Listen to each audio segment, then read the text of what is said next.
So recently I was watching this video from a guy on YouTube named Dagnell, and he talked about all the different ways you can pay off your debt in Animal Crossing, but by only using a single item.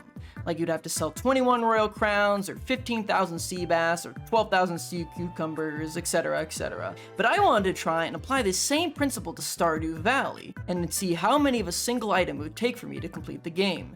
Now you're probably aware that you can't complete the community center with only a single item. As you know, that's sort of the entire point of the community center, to get the whole laundry list of items and then submit them to the community center. But there is an alternative, less used path that you can use to pay your way to a completed community center. And as much as it pains me to say it, today we're talking about the dreaded Joja route. For those of you normal humans that have avoided the Joja route like the plague, it's basically an alternate way to get all the rewards from building the community center, except instead of collecting the items that you need for the bundles, you just buy the rewards straight out, similar to how you complete the bundles in the Vault bundle. Completing the Joja warehouse costs 135,000 G to complete, plus the 5,000 G Joja membership you'll need to purchase from Morris in order to initiate this route in the first place. This brings you to a whopping total of 140,000 G to complete the Joja warehouse. This will unlock the minecarts, the bridge, the bus stop, and remove the glittering boulder, as well as give you access to the greenhouse. So now let's see how easily we can complete this warehouse using only a single item. If you want to sell your soul to Joja for the least amount of items possible, you could pay off the entire warehouse with just 22 bottles of Starfruit wine. For this to work, you'd have to have both hit level 10 farming, then pick artisan, and also have purchased the final house upgrade and unlocked the cellar. The artisan perk gives you a 40% buff on all of your artisan goods, and the cellar will allow you to turn that aged wine into iridium quality, increasing the value from 3,150 G all the way to 6,300 G. Of course, the problem with this method would be that you wouldn't actually be able to buy any Starfruit before repairing the bus, which of course is part of the warehouse. It's a bit of a catch-22 here, as we can't complete the bus development bundle until we have the Starfruit wine, and we can't get the Starfruit wine until we get the Starfruit seeds from the Oasis by unlocking the bus. However, there is a way we could get all the Starfruit we need without ever going to the desert at all. As a reward for donating 15 items to the museum, Gunther gives you a single Starfruit seed. You could plant this single Starfruit seed, and then once it's grown, throw it in the seed maker, and then plant those seeds in the ground, and then throw that back into the seed maker. You just repeat this cycle until you have enough money to pay off the bus, which you'd only need 7 Starfruit wine to pay off the bus, which would only take you around 2 summers to complete, which isn't too bad for starting off with 1 seed. On the topic of alcohol though, it would take exactly 700 beers to pay off the warehouse, which just sounds like an average night for good old Pam. You get it? Did you get it? Now, while Starfruit wine is the single most profitable item in the game, sweet gemberries are the single most profitable crop in the game, with the normal quality sweet gemberry clocking in at 3,000 G, meaning we would only need to plant 46 sweet gemberries to pay off the warehouse. Now, of course, the caveat with sweet gemberries is that you can't buy them the normal way. You have to buy them at the traveling cart. So how long would it take you to buy all 46 sweet gemberries needed to complete the community center? If you don't know, the rare seed, the seed that grows the sweet gemberries, is different than most of the items sold at the traveling cart, as it has a 100% chance to be sold by her in spring and summer. In addition to this, she has a 90% chance to sell just 1 rare seed, and a 10% chance to have 5 rare seeds in stock. Traveling cart is only available on Fridays and Sundays, and like we said, the rare seed is only sold in spring and summer, so that makes for 16 opportunities to buy the rare seed per year. This means we should be able to finish our Joja warehouse as soon as the end of fall of year 2, as we'll have 2 more rare seeds than the 46 required sweet gemberries. Of course, this process can be sped up if we take 8 of our sweet gemberries, buy the Joja membership, and then the greenhouse. Then we can seed maker the other 16 sweet gemberries we have and grow them in the greenhouse. This would allow us to finish up things around the end of spring of year 2, which is nearly 2 seasons quicker. Now, a question I get all the time is if there's any way I'd be able to complete the game using only trash. I've fished up enough soggy newspapers for 10,000 lifetimes, so it might be nice to see if this stuff can actually help build our Joja empire.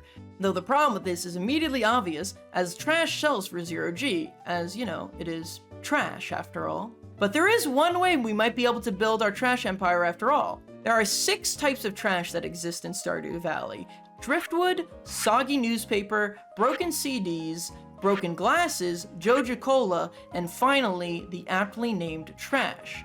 And while most of these sell for 0G, Joja Cola actually sells for a whopping 25G, which means we only need to fish up 5,600 Joja Colas, and we should be able to get the 140,000 G required to pay off the Joja warehouse. We'll be building our Joja warehouse with their own sludge that they left in our river. Isn't that kind of poetic? But now I wanted to know how long it would take to fish up those 5,600 Joja Colas. I started a fresh shave, rushed to the beach, ran and grabbed my bamboo pole, and got to work trying to fish up as many Joja Colas as I could. There's not a lot of research done on where the best place to fish up trash is, but I usually have good luck with this small pond on the standard farm. Originally, I tried the fountain in town square, but found that I was fishing up far too much wood. So I brought my pole to the small pond on the standard farm and started fishing up trash, baby. Along the way, I did make an interesting trash discovery though. It seems as though the rate you fish up Joja Colas is slower than every other piece of trash. Perhaps this is just anecdotal evidence, but I finished the day with 7 pieces of trash, but only 5 Joja Colas. Anyways, now that we know how many Joja Colas we can fish up in a day, we can use this to determine how long it would take to pay off the warehouse using only colas. We fished up 5 Joja Colas in a day, which is 125G per day. At that rate, it would take us 1,120 in-game days of Stardew Valley just fishing for Joja Cola to get the money for the warehouse. By that math, it would take us exactly 10 in-game years, plus the extra day we need to spend waiting for the fishing rod, so that we could finish on spring 1 of year 11. And keep in mind, these are not days we're going home early.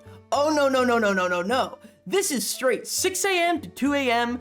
fishing. Every single day for the rest of your life, fishing up Joja Colas. A day in Stardew is exactly 14 minutes and 20 seconds. This means that a year of Stardew is 1,605 real-world minutes, or around 26.8 hours. That means in order to repair the warehouse, you need to play for around 268 hours. That's 11 real-world days straight of fishing for cola. And this number doesn't even count for in-game processes that you have to wait for, like cutscenes, announcements, special events like the owl statue, or even load times. This is just the time you'll be physically fishing. And for those of you who are about to go down to the comments and say I should try it, please, I'm begging you, don't make me do it. Before we get to the next item, I'd really appreciate it if you guys could take the time and click the subscribe button. I know it's annoying to ask, but it does really help me out a lot. A lot of the people who watch my videos are not subscribed, and it just helps me out a ton with a ton of different things, so I'd really appreciate if you guys could just click that button. Anyway, back to the video. But what if we wanted to go even further with this and do one of the least profitable items in the game? Wood. Wood only sells for 2G, so we need to sell 70,000 wood to be able to get the 140,000 G we need for the warehouse. Trees drop anywhere from 16 to 21 wood, which has an average of 18, meaning we would need to cut down a whopping 3,900 trees.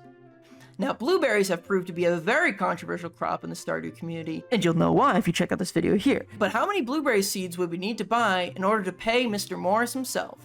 Well, each blueberry sells for 50G, so we need 2,800 blueberries. And since each harvest of a blueberry plant gives 3 blueberries, we can cut that down into 934 harvests. If watered every day, blueberries produce 4 times a season, meaning that we'd only need to plant 234 blueberry seeds at the start of the season to pay off the warehouse, which honestly is a pretty standard amount of blueberries for someone to plant in their first summer.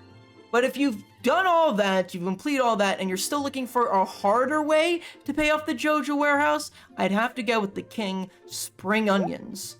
Spring onions are perhaps the weirdest forage in Stardew Valley, as they only spawn on these little small patches of land in Cindersnap Forest, and only in spring. And unlike normal forages that spawn throughout the week and despawn on Sundays, spring onions are removed at the end of every day. But how many spring onions would you need to pluck to repair the Joja warehouse? Well, spring onions sell for 8G each, so you need 17,500 spring onions in order to pay off the warehouse, which is a lot of spring onions. But what if somebody out there, some psychopath, wanted to do this? How long would it take? Well, similar to trash, there isn't much research done on spring onions, so I decided to run a test for myself. I started up on a fresh file and headed to Cindersap Forest every day for a week. The first 3 days, I actually got a ton of spring onions. Then for the next 2, I got what seemed to be an average amount of spring onions, and then the last 2 days, I didn't get any at all. So I feel like it's safe to say that this is a pretty standard amount of spring onions to get.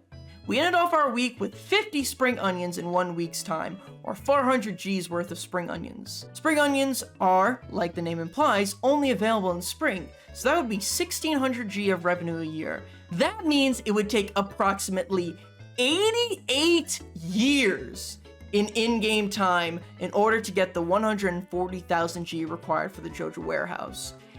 88 years! And I think the furthest farm I've ever seen was on year 15, so yeah, good luck with that.